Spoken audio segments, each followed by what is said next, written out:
Hello, and welcome to another episode of the Better in Business podcast. I'm Jennifer Vanderwouw, stepping in for Jeannie Savage as your co-host. Over the last two episodes, we've been laying the foundation for getting things done. In episode 1, we talked about your value and understanding that getting things done, it doesn't start with the doing or the mechanics. It actually starts with mindset. In episode 2, we unpacked the 5 mindset hurdles that can quietly sabotage our progress: shame and self-sabotage, comparison, fail mindsets, fear, doubt and indecision, and finally, insecurity. We also talked about how to start flipping the script on these 5 mindset hurdles. Today, we're moving into the next stage of the framework, which is productivity. Now, when most people hear that word, they immediately think about calendars, planners, to-do lists, and time management. I know that's how I used to think, but that's not actually what productivity is. Productivity isn't about doing more. It's actually about doing the right things at the right time with the right energy. This is exactly what Jeannie teaches us in the Bookkeeping Practice Blueprint book. And in her personal life, she describes herself as being a productivity ninja thanks to the framework that she created in this space. You've tuned into the Better in Business podcast, and I'm your host, Jeannie Savage. I'm a multi-award winning business veteran and head of the Strategic Bookkeeper Network.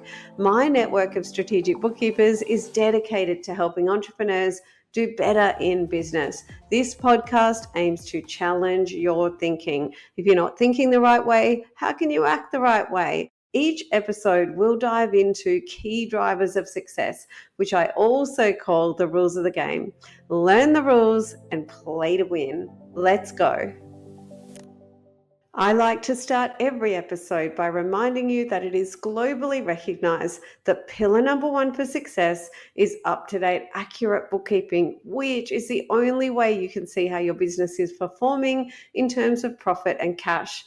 If your books aren't right up to date, visit betterinbusiness.global, drop me a line and I'll connect you with a certified strategic bookkeeper.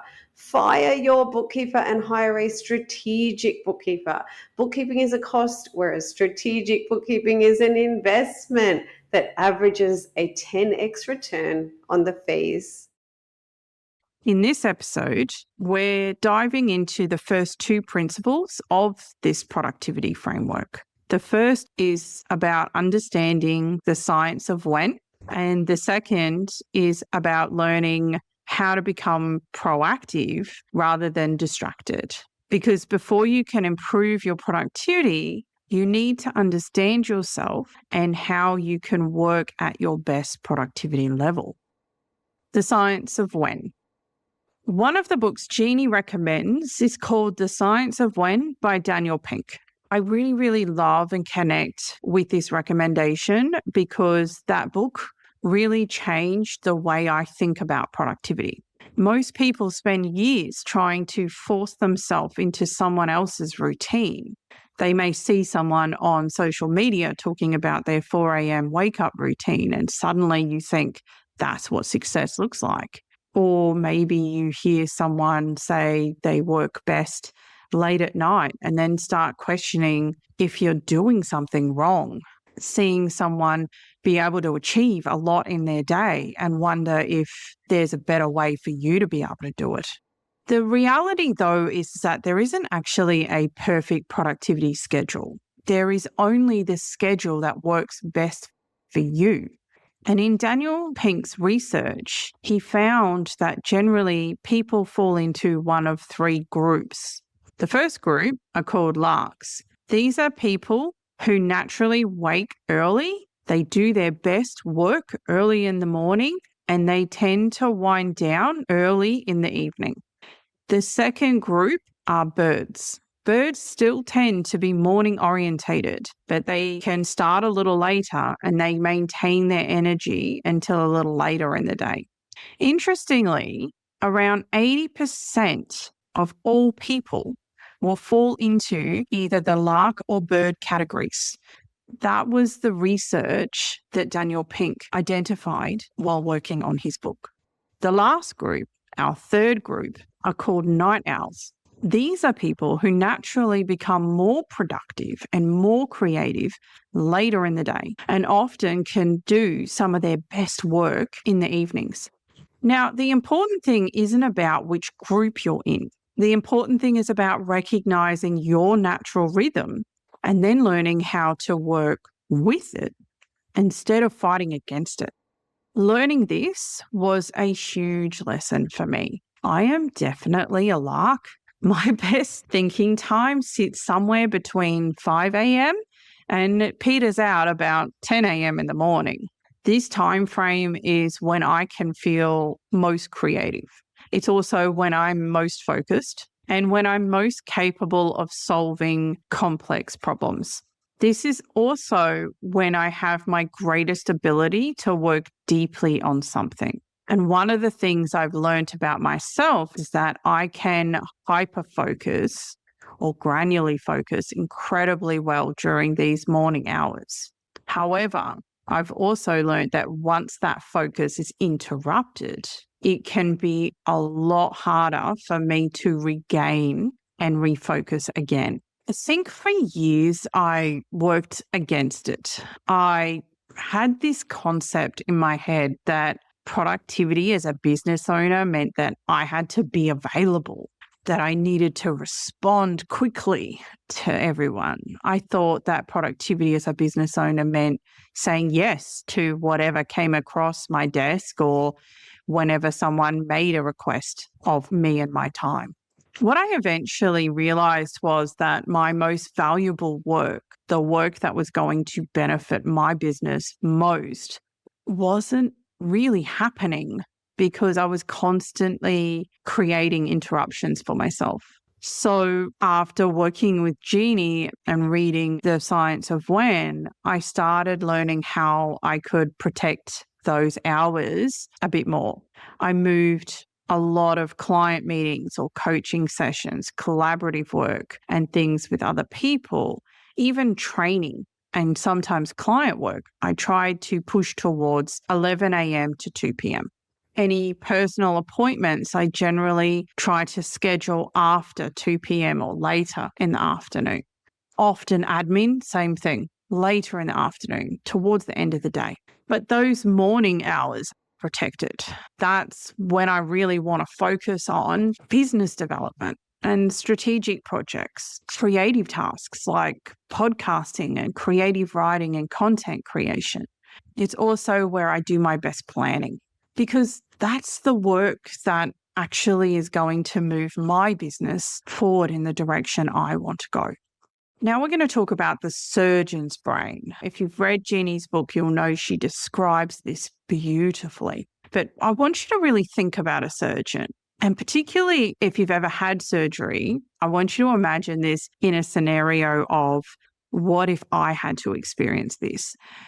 So what would you think if you had a surgeon and they were asking to spend their time doing paperwork and manual admin work during their peak mental hours, which is typically early in the morning, as opposed to when they should be performing surgery?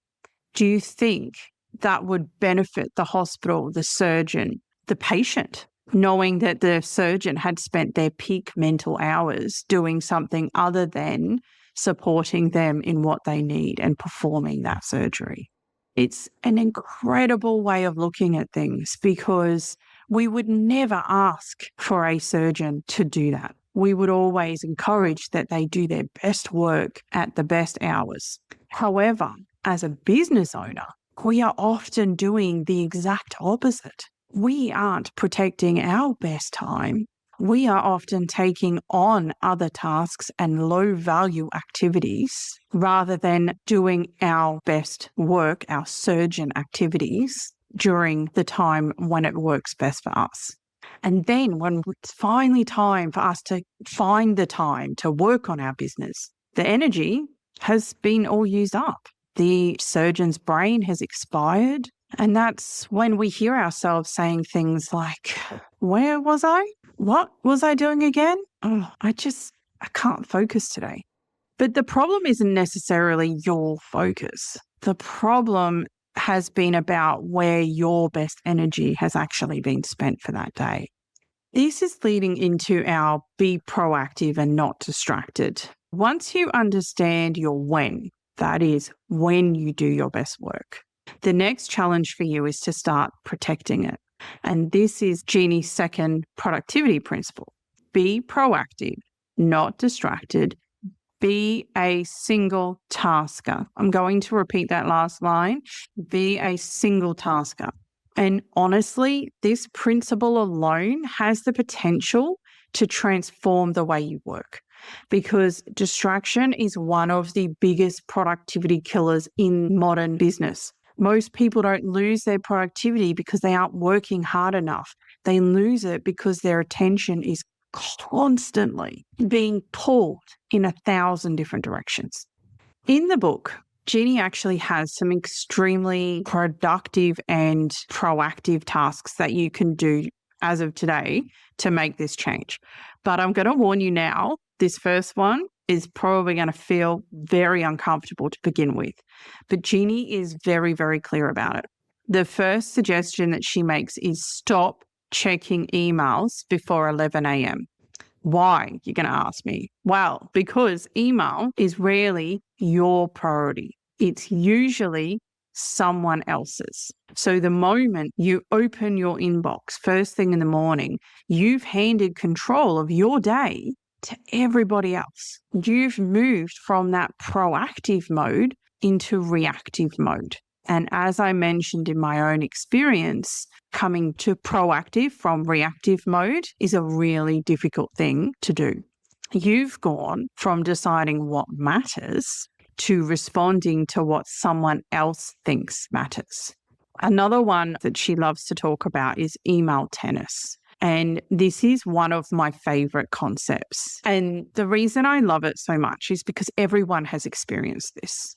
It starts where an email goes back and forth, and then it goes back and forth again, and then another clarification, and then another response. And before you know it, something that could have been solved in 5 minutes has taken 3 days, when often a quick phone call, a voice message, audio message, video message could solve this issue for you immediately with less confusion, less delay, and less wasted time.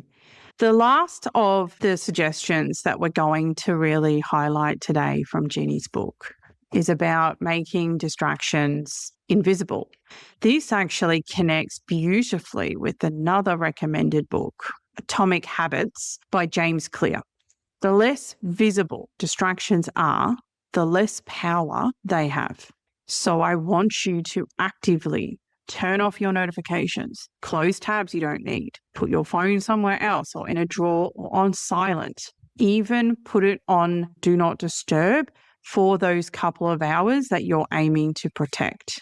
Create an environment that supports focus, because productivity isn't a willpower problem. It's often an environment problem.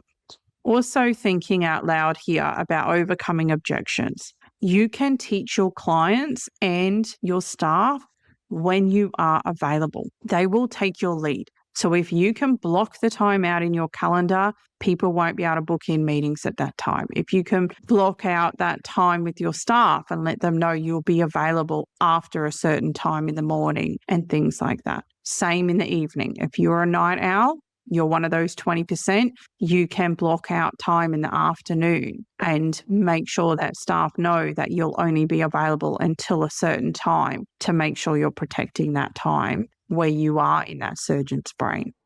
Now I'm just going to go through a bit about the planning. So every morning I check my calendar, not my inbox, my calendar.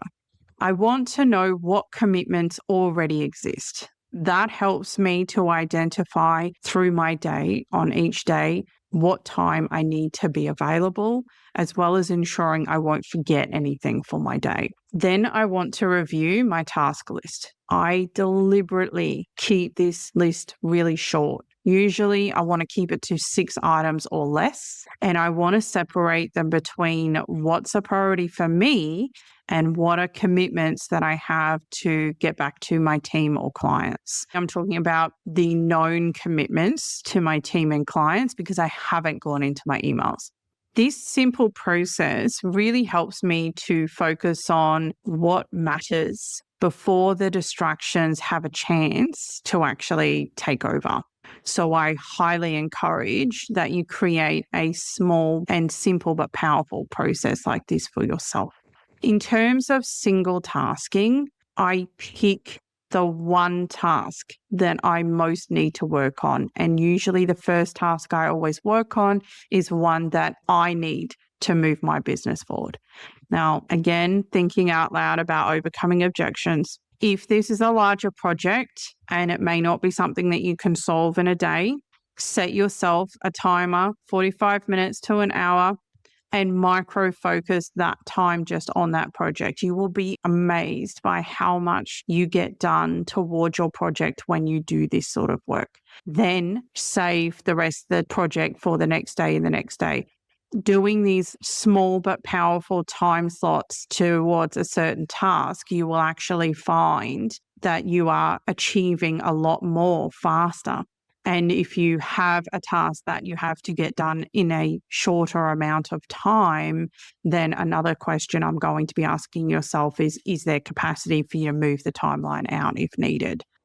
Often we talk about trying to give yourself more leeway than you need to complete tasks, because if we give ourselves more time than we need and focus on doing the small steps along the way, we're going to always achieve it before it's due, as opposed to having that deadline last minute work, which I don't know that everyone enjoys. I just want to finish with the thought that most people think that they're multitasking, but they're actually not. They're switching tasks. And every time that you switch tasks, it costs you energy and it costs you focus and it costs you time. So single tasking until something's complete, or as I mentioned before about setting the time, it allows you to complete meaningful work faster and with less mental exhaustion. All right, so how do we bring it all together? When you combine these two productivity principles that we've talked about today, something really, really powerful happens. You stop forcing the productivity and you start designing it. You understand when you work best and you learn to start protecting your best thinking time. You start removing distractions and you start planning intentionally. You focus on one thing at a time, because that's what productive people do, not because they're superhuman, but because they're intentional. Now, for this month, we're going to do a productivity protection audit.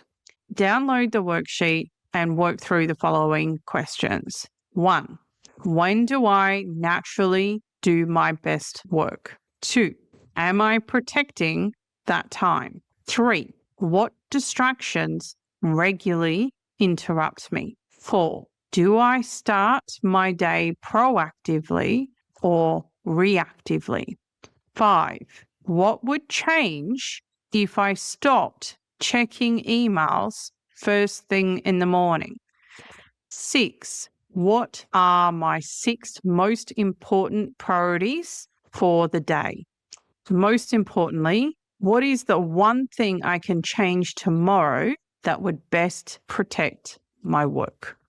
So today we've really dived into the first 2 of the productivity principles from the Bookkeeping Practice Blueprint book. It's about understanding when you work best and protecting that time from distraction.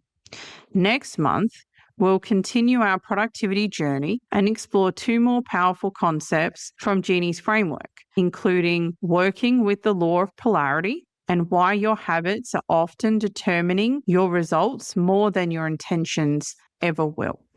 Because productivity isn't about working harder, it's about working in a way that allows you to consistently show up at your best. I want to thank you all for joining me today, and I'll see you in the next episode.